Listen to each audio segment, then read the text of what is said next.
Hello friends, कैसे हैं आप सब। उम्मीद करती हूँ और प्रे करती हूँ कि आप सब बहुत अच्छे से होंगे, बहुत खुश होंगे। तो आज हम करने जा रहे हैं मधुप से चैप्टर 1, जो कि कविता है, क्लास 7, मंजिल पर बढ़ने वालों को। बच्चों, इस कविता का उद्देश्य जीवन में आने वाली नई चुनौतियों को स्वीकार करने और उनका सामना करने की प्रेरणा देना है। जीवन की कठिनाइयों, बाधाओं और दुखों से वीरतापूर्वक जूझने की सीख दी गई है। इस कविता में मानवता और सफलता के मानवीय गुणों से परिचित भी कराया गया है। तो चलिए देखते हैं इस कविता को। पहले, मंजिल पर बढ़ने वालों को शूलों की परवाह नहीं होती। शूल मतलब होता है कांटा। अगर लोग अपने मंजिल पे आगे बढ़ रहे हैं तो रास्ते में आने वाले कांटाओं को, बाधाओं को वो परवाह किए बिना आगे बढ़ते रहते हैं। कांटों से प्यार उन्हें होता है, फूलों की चाह नहीं होती, क्योंकि उन्हें पता होता है कि रास्ते में कठिनाइयाँ ही आएंगी। आराम से कोई चीज़, कोई लक्ष्य, किसी भी उद्देश्य की प्राप्ति नहीं होती। बाधाओं से कब घबराते हैं, उनका वो स्वागत करते हैं। रोड़ों को ठोकर मार मार कर वो तेज़ी से आगे बढ़ते हैं, अपनाते हंसते हुए मौत को, पर मुख से आह नहीं होती। मंजिल पर बढ़ने वालों को शूलों की परवाह नहीं होती। इसमें कहा गया है कि जो देश की स्वतंत्रता के लिए जो लड़ रहे थे, वो बाधाओं से घबराते नहीं थे। वो बाधाओं और मुश्किलों का स्वागत किया करते थे और रास्ते में आने वाली परेशानियों को ठोकर मार दिया करते थे और तेज़ी से आगे बढ़ते थे। और बहुत सारे स्वतंत्रता सेनानी ऐसे हुए थे जो हंसते हुए मौत को अपना लिए, लेकिन उन्होंने मुँह से आह नहीं किया, मतलब कि वो उस बात पे बिल्कुल भी घबराए नहीं। झुक जाता नभ उनके कदमों पर यदि वो जिद पर अड़ जाए, थम जाता है तूफान भयंकर यदि संकेत नयन का पा जाएं। जिनके कमल नेत्र के आंसू भी बन जाते हैं सच्चे मोती, मंजिल पर बढ़ने वालों को शूलों की परवाह नहीं होती। कहा जा रहा है कि जो दृढ़ निश्चयी होते हैं वो अपने ज़िद पे आ जाएं तो बड़ी से बड़ी मंजिल को वो पा जाते हैं। और रास्ते में आने वाली तूफ़ान जो है, जो भयंकर तूफ़ान से मतलब यहाँ पे लिया गया है कि बड़ी बड़ी बाधाओं और परेशानियों से, तो उसका क्या करते हैं, वो आराम से उसे, आसानी से उसे पार कर लेते हैं। और उनके जो कमल नेत्र के जो आंसू हैं वो सच्चे मोती की तरह प्रतीत होते हैं। किसे असंभव कहते हैं जग में, वो नहीं जानते जीवन में। कर्म करो सीखा है गीता से, ये आदर्श बना तन मन में।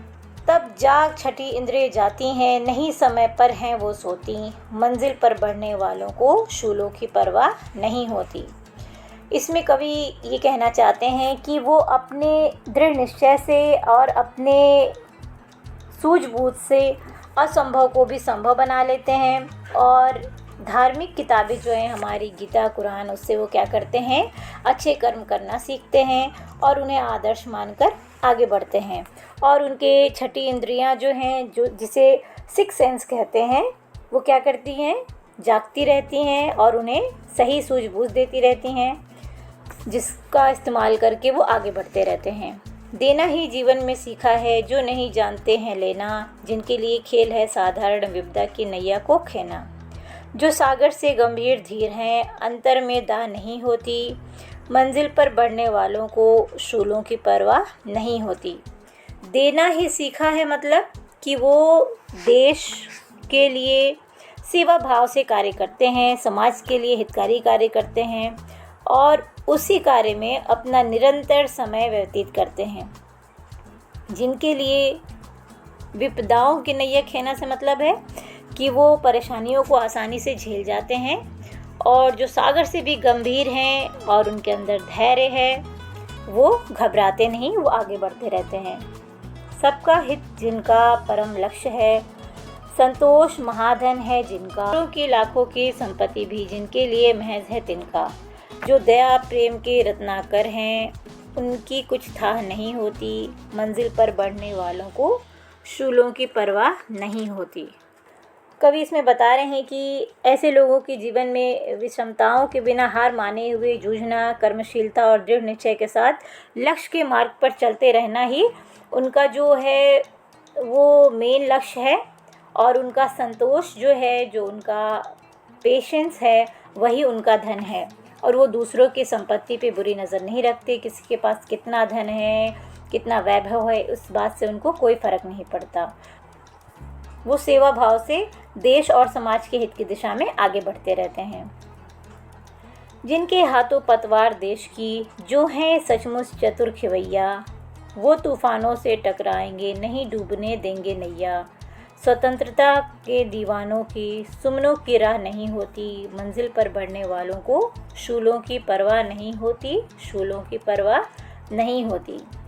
मतलब इसमें कवि ये कहना चाहते हैं कि इन्हीं जैसे लोगों के हाथों में इस देश का भविष्य है, जो सचमुच चतुर खिवैया हैं। वो तूफ़ानों से टकराएंगे और अपने देश के नैया को डूबने नहीं देंगे।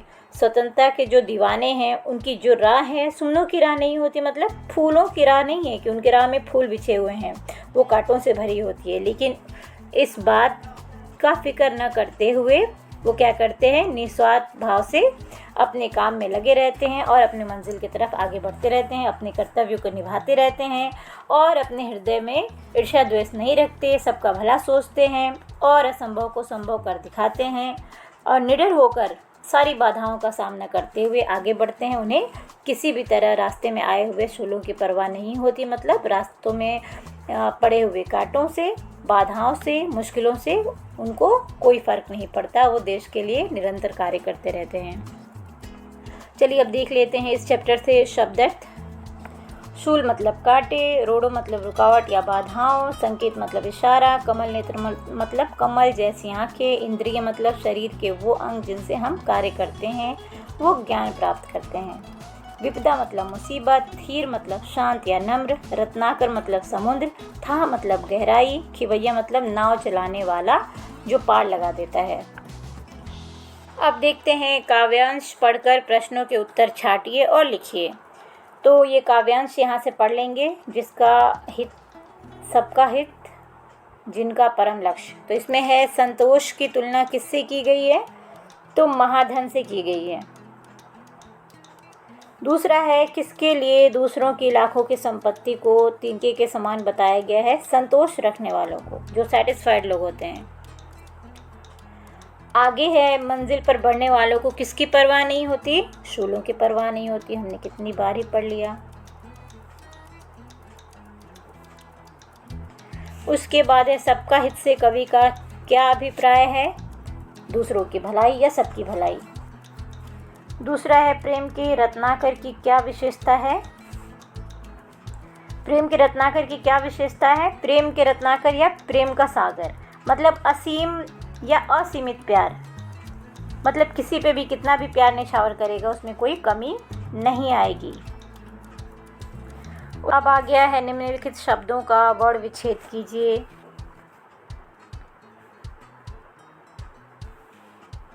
खिवैया में लिखेंगे ख, छोटी ई, व, ए, य, आ, सब में हल चिन्ह लग जाएगा इसमें। अब नेत्र में ये संयुक्त व्यंजन है, तो सबसे पहले लिखेंगे न, ए, त, र, अ, ये बन जाएगा हमारा नेत्र। उसके बाद है भयंकर, उसके बाद आ जाते हैं औरों, उसके बाद देखते हैं औरों, औ, र, ओ, और ये जो हमारा बिंदी है। अब देखते हैं आगे संतोष। अब संतोष में देखेंगे स, न, अ, त, ओ, श, अ, ये बन जाएगा संतोष। अब ये जो बिंदी लगी है स पे, ये दूसरा अक्षर जो है त, ये डिसाइड करता है कि ये कौन सा वाला बिंदु है। तो इसको हम दूसरे वीडियो में डिटेल में देख लेंगे। आगे बढ़ते हैं। विलोम शब्द देख लेते हैं। नहीं का हो जाएगा हाँ, प्रेम का हो जाएगा घृणा, असंभव का बस ये मिटा देंगे, अ बन जाएगा संभव। स्वतंत्रता का हो जाएगा परतंत्रता, तंत्रता। उसके बाद है सोती का हो जाएगा जागती।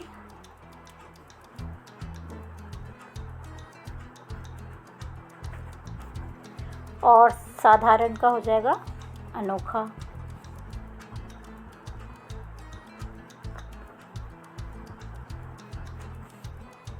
दिए गए शब्दों का वाक्य में प्रयोग कीजिए और लिंग पहचान कर लिखिए। जैसे मंजिल है स्त्रीलिंग, खरगोश को अपनी मंजिल पास ही नज़र आ रही थी। उसी तरह पतवार है, ये स्त्रीलिंग है। सागर है, ये पुल्लिंग है, तो लिख सकते हैं सागर बहुत बड़ा है या सागर बहुत गहरा है। कमल जो है ये भी है पुल्लिंग, कमल का फूल बहुत अच्छा है या गुलाबी रंग का कमल खिला हुआ है। आंसू है, ये भी पुल्लिंग है, आंसू बह रहा है। तो इससे आप सेंटेंस वाक्य स्वयं बना लेंगे। हम देखते हैं प्रश्न उत्तर। इसमें है किसको शूलों की परवाह नहीं होती, तो इसका उत्तर लिखेंगे निडर होकर बाधाओं का सामना करने वालों को शूलों की परवाह नहीं होती। दूसरा है नभ किनके चरणों में झुकता है, जो चुनौतियों को स्वीकार करके उनका सामना करने में समर्थ हों, नभ उनके चरणों में झुकता है। अगला है तूफानों से टकराने वाले क्या कर सकते हैं, तूफानों से टकराने वाले असंभव को संभव कर सकते हैं। अब है संक्षेप में उत्तर लिखिए, देखते हैं। इसमें पहला क्वेश्चन है कवि किन किन रोड़ों को ठोकर मारने की बात कह रहे हैं। जीवन की राह में आने वाली बाधाओं और कठिनाइयों को ठोकर मारकर आगे बढ़ने की बात की जा रही है। अगला है कवि ने आंसू की तुलना किससे की है, कवि ने आंसू की तुलना सच्चे मोतियों से की है। अगला है विपदा की नैया खेना का क्या आशय है। विपदा की नैया खेना से तात्पर्य जीवन की विषमताओं से बिना हार माने जूझना और कर्मशीलता और दृढ़ निश्चय के साथ लक्ष्य के मार्ग पर चलते रहना है। अब अगला है विस्तार से लिखिए। इसमें है कवि ने गीता का उल्लेख क्यों किया है, उससे क्या सीख मिलती है। कवि ने गीता का उल्लेख इसलिए किया है क्योंकि ये एक धार्मिक ग्रंथ है जिसमें हम आदर्शों और मानवीय मूल्यों को सीखते हैं। इससे हमें अपने कर्मों को करने की प्रेरणा मिलती है। अगला क्वेश्चन है जीवन में देना और लेना से कवि का क्या आशय है, स्पष्ट कीजिए। तो इसमें हम लिखेंगे निस्वार्थ भाव से देश और समाज के हित की दिशा में आगे बढ़ते रहना और अधिकार से अधिक कर्तव्यों को समझकर समाज तथा देश के हित में कल्याणी कार्य करते रहना, साथ ही दया और सेवा भाव से कार्य को करना ही देना है।